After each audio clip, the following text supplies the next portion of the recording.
We will be talking about the ethical issues in the movie Ella Enchanted. Ella is given a gift of obedience at birth, which is really a curse. In the future, her stepsister starts to take advantage of this. One day, she meets the prince, who likes her because of her radical ideas and her unique way of expressing them. Her stepsisters are in love with the prince, so when they see Ella with the prince, they are very jealous and they want to do anything possible to sabotage Ella's relationship with him. They go and tell King Edgar, who is the prince's uncle, about the gift in exchange for the oldest daughter getting married to the prince.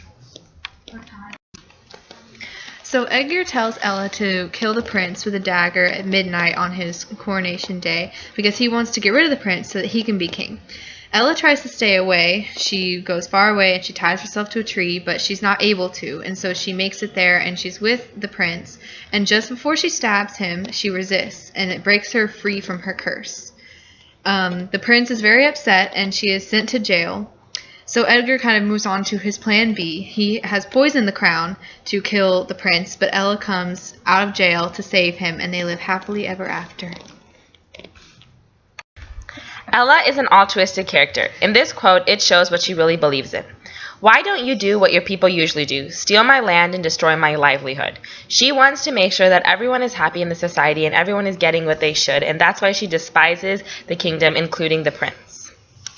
So we decided that Prince Char does not really have an ethical system specifically.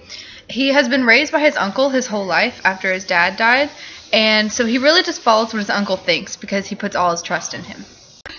Edgar is the king, who is Char's uncle, and he said, I wanted something, he was in my way, and I got rid of him.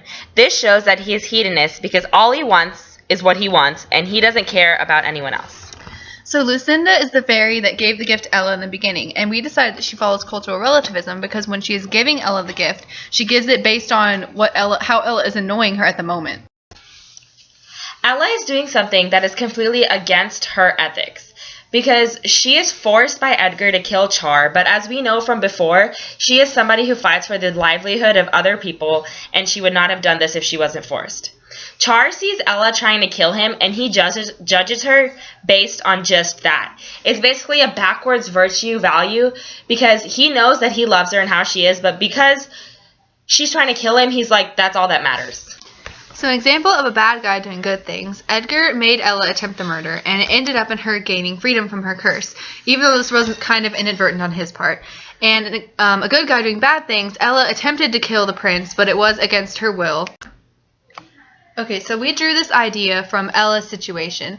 People aren't always going to act based on their own ethical system, and you can't really box people in to restrict them to just one system.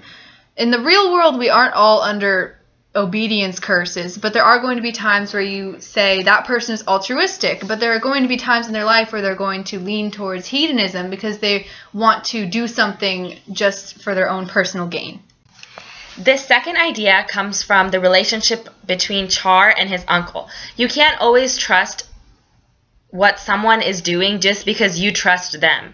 Just because Char's uncle brought him up, raised him, he feels that everything he does is right when it really isn't. So you have to be able to have the confidence and the ability to make your own ethical system based on what you believe and what you don't believe. And our third idea we drew from Edgar's personality.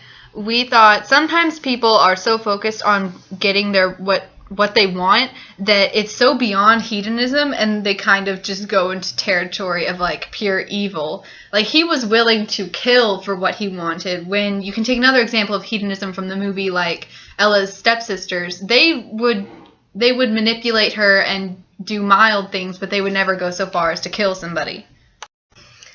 Our discussion question is, to what extent do the sources we develop our knowledge from affect our ethical systems? So we got this question from how Char really gets everything that he knows from his uncle because he raised him, and that's really how he develops all of his ideas.